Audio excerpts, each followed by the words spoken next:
Philosophy सारी दुनिया में पढ़ी होती है, लीडरशिप। किसी भी फिलॉसफी को जब, और हर फिलॉसफी का एक टाइम होता है।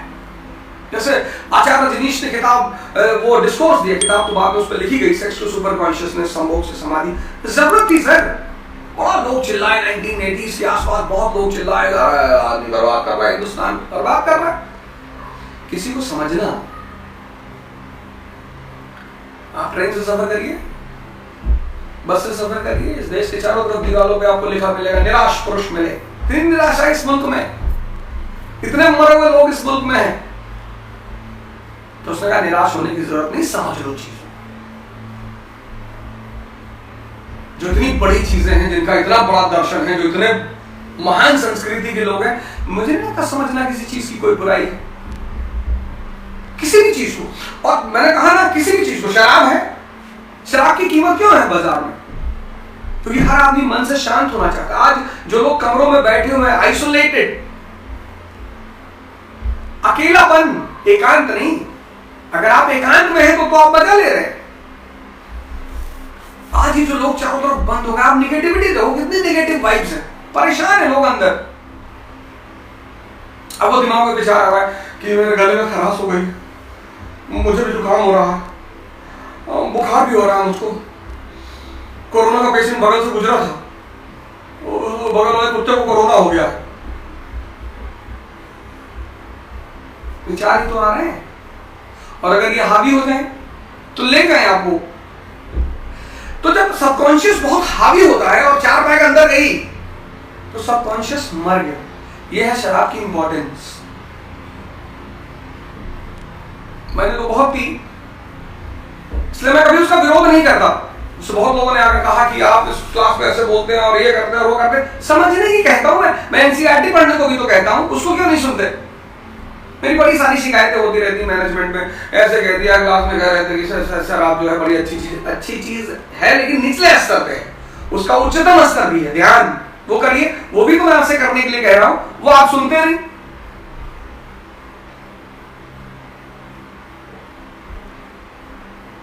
मुझे जब ये बात पता चली कि यार, मुझे जब एक सदगुरु मिला, एक संत मिला, जब उसने मुझे ये बात समझाई कि तुम सिर्फ इसको सिर्फ इसलिए पीते हो क्योंकि ये तुम्हारे सबकॉन्शियस माइंड को शांत कर देती है। उस सबकॉन्शियस माइंड के शांति से तुम्हें आनंद मिलता है। ये बुरी नहीं है, लेकिन ये शरीर को खराब कर देगी, तुम्हारा पैसा खा जाएगी, तुम इस पर डिपेंडेंट हो जाओगे तो भिखमंगे हो जाओगे। तो मैंने कहा फिर आनंद की तलाश तो है मुझे। बोले सबको है, तो बोले एक दूसरा भी ऑप्शन है, ध्यान। और आज मैं जहां कहीं भी बैठा हूं, वो गुरुओं की वजह से बैठा हूं, सब गुरुओं की वजह से बैठा हूं। ध्यान, मैं बार बार क्लास में इस बात को कहता हूं, ध्यान, योगा। ओशो भारतीय संतत्व की क्रांति चेतना की एक कड़ी है। जैसे हम नागार्जुन देखते हैं, जैसे हम कबीर देखते हैं, जैसे हम बुद्ध देखते हैं, वो ओशो है। ओशो ने मुझे क्रांति और प्रेम दोनों सिखाया, और क्रांति और प्रेम का अंतर संबंध सिखाया। मतलब इंडिविजुअलिटी को परमात्मा का विजिटिंग कार्ड समझ के और उसके सहारे पूरी पृथ्वी का आनंद घूमाना, ये ओशो ने मुझे सिखाया कि मैं इंडिविजुअल हूं। जो गिल्ट से मुक्त गीता पूरी व्याख्या के बाद पढ़ने पे करती है आइंस्टीन को कि बम तूने नहीं बनाया, तो सिर्फ माध्यम है, वो ओशो अपने संवाद से आपको मुक्त करते हैं। ये तो सिर्फ माध्यम है, तो जो कर रहा है आनंद कर, मौज कर, नहीं क्या है सामान्य। कबीर को लेकर उन्होंने मेरी जो सोच बदली कि कबीर एक ऐसे बुद्ध हैं जिन्होंने बुद्धत्व की अवधारणाएं बदल दी, जिन्होंने ये बताया कि आप सामान्य घरेलू आदमी होकर भी बुद्ध हो सकते हैं। आपको बुद्ध होने के लिए राजकुमार सिद्धार्थ होने की जरूरत ही नहीं है, आप बुद्ध हो सकते हैं। तो ओशो जो है ना, वो चांद दिखाने वाली उंगली, तो उंगली की प्रासंगिकता आप खत्म नहीं कर सकते चांद को देखने के बाद।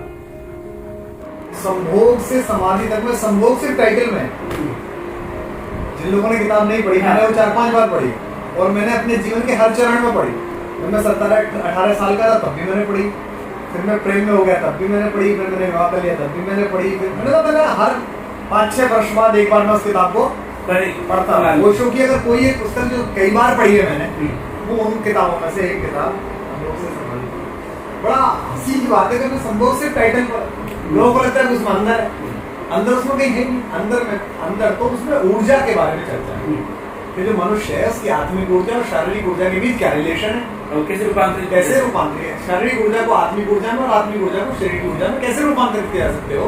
जो ओशो की अपनी समझ है उस समझ के हिसाब से उन्होंने व्याख्यायित किया और उसकी पुष्टि के लिए उन्होंने भारतीय धर्मशास्त्र के हठयोग क्रियाओं में और तांत्रिक क्रियाओं में क्या क्या प्रयोग हुआ है इसका इस्तेमाल किया। तो अगर उसे कोई पढ़ ले तो वो दो ही बातें होंगी, वो उस पर चर्चा करेगा, सहमत असहमत होगा, बातचीत करेगा। ऐसा कुछ था नहीं, पर चूंकि उस दशक 70 के दशक में इतना क्रांतिकारी विचार लेके आना वो बड़ा मुश्किल था। लेकिन अच्छा ये हुआ कि ओशो से काफी लोग प्रभावित हुए उस सीरीज से। ओशो और गांधी इस देश में दो प्रतीक ऐसे हैं जो सबसे कम समझे गए हैं राजनीति में और आध्यात्म में। ये दोनों समय से पहले आ गई पदचाप है।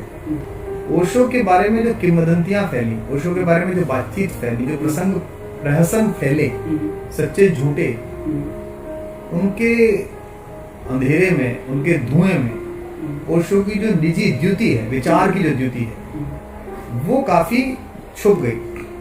मुझे अभी भी लगता है कि ओशो इस बात को लेके चिंतित थे और ओशो को अच्छी तरह से पता था कि उनके जाने के बाद ओशो कहना क्या चाहते हैं, इसकी बजाय ओशो किसके, हमारे कितने तुम्हारे कितने, इस पर लोग उलझ जाएंगे।